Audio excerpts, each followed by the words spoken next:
A gente sabe que é uma fase de transição, né, mudança de diretoria, de presidência, e que as coisas seguem acontecendo no clube, como, por exemplo, o fim de contrato de alguns jogadores e todos esses detalhes que vocês têm aí para cuidar nos próximos dias. E um desses jogadores foi o Davi Luiz. Ele se despediu do Flamengo, né? E ele, no mesmo dia lá em que você esteve no Maracanã, deu uma declaração muito marcante, dizendo que ficou sabendo que ele não estava nos planos pelo Instagram e que ele não recebeu nenhuma ligação. Eu não sei se vocês chegaram já a tratar disso, porque era o momento em que você estava sendo contratado, mas como vocês estão olhando, né, para esses casos de jogadores que estão em fim de contrato, especificamente falando dessa despedida aí do Davi? Obrigada.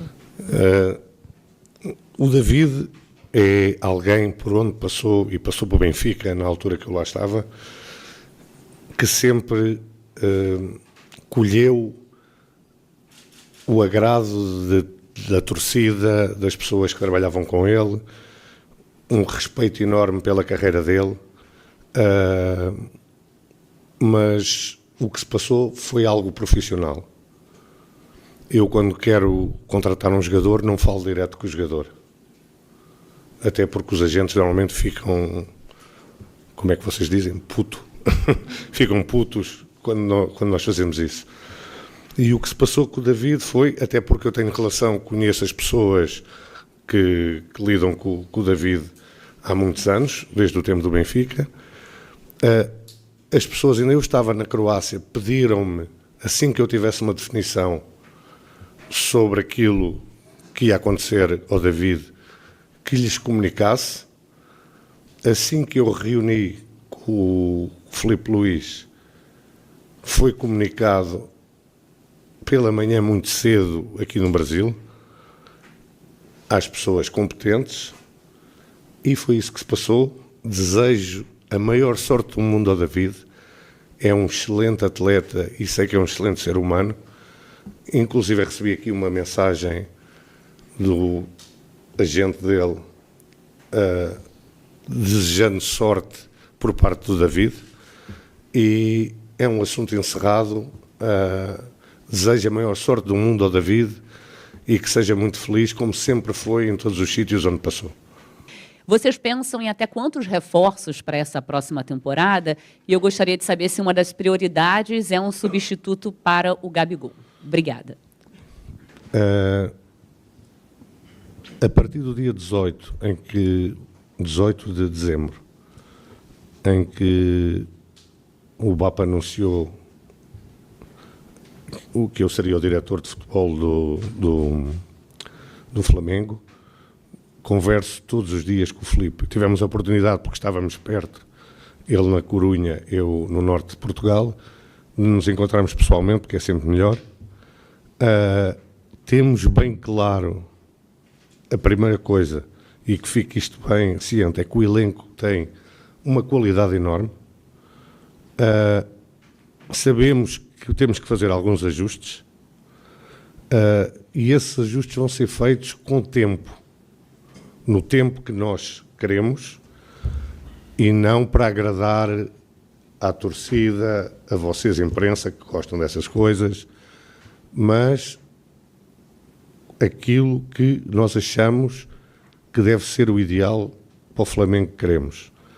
Porque nós queremos a torcida contente em dezembro, feliz em dezembro e não em janeiro. Boto. Aqui, Thiago Lima, do GE, seja bem-vindo. Queria te perguntar a respeito de um atacante que o Flamengo está de olho, que é o Lassina Traoré, do Shakhtar. Se pudesse explicar como é que está essa negociação em relação a esse jogador, e se o torcedor pode esperar um perfil de contratação nesse estilo, até que foi muito, você teve marcante isso na passagem pelo Benfica, pelo Shakhtar, porque nos últimos anos o Flamengo sempre tem feito contratações muito grandes em termos de nome e de dinheiro. Se ele também pode esperar um perfil, esse perfil vai mudar com você no comando. Obrigado. A primeira parte da questão, que é o Lassina Traoré. O Lassina Traoré é um jogador que eu conheço muito bem, porque quando estava no Shakhtar comprámo-lo ao Ajax. Na altura, com 18 anos, ainda pagámos 10 milhões de euros. é um jogador que nós pensamos, mas que está em análise, como muitos outros estão, porque a posição de atacante, e voltando à questão dela há pouco, que eu não respondi diretamente, é realmente a mais prioritária, mas nós não queremos falhar. E como não queremos falhar, queremos exatamente encontrar o perfil que interessa ao nosso treinador e ao Flamengo, como é óbvio.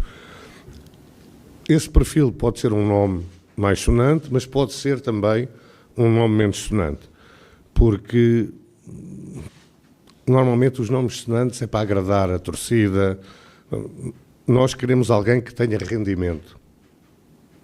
É isso que nós vamos procurar, estamos a procurar. Vocês têm dado uma ajuda grande como scouts, a lançar uma série de nomes para nós irmos analisando e estamos nesse processo de análise.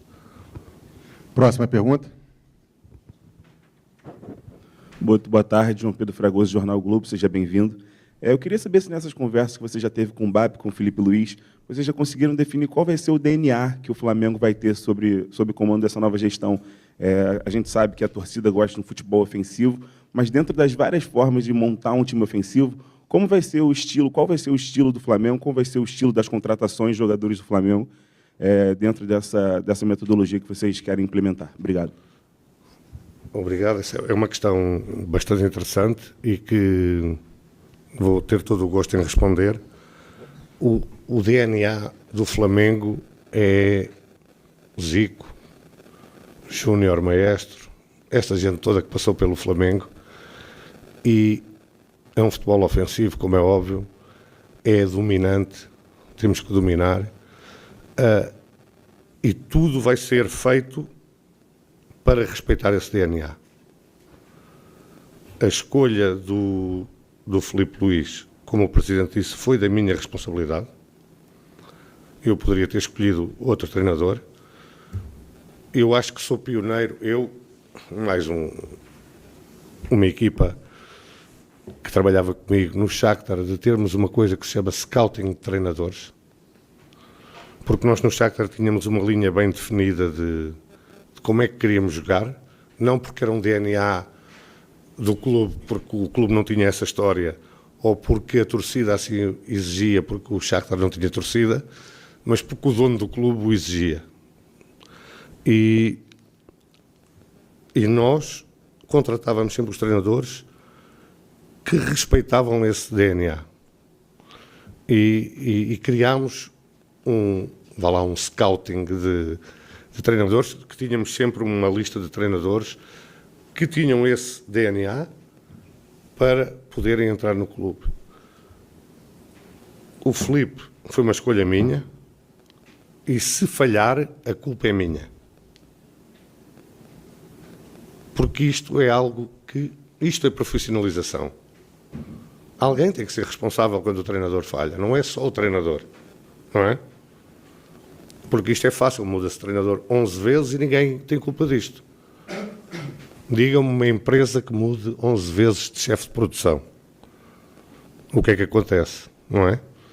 Portanto, fica aqui já ciente que, se o Felipe falhar, o principal culpado sou eu. Mas agora toda a gente neste clube vai ter de trabalhar como nós queremos. Porque quem não trabalhar como nós queremos, sai. Depois, se as coisas correrem mal, o responsável, eu.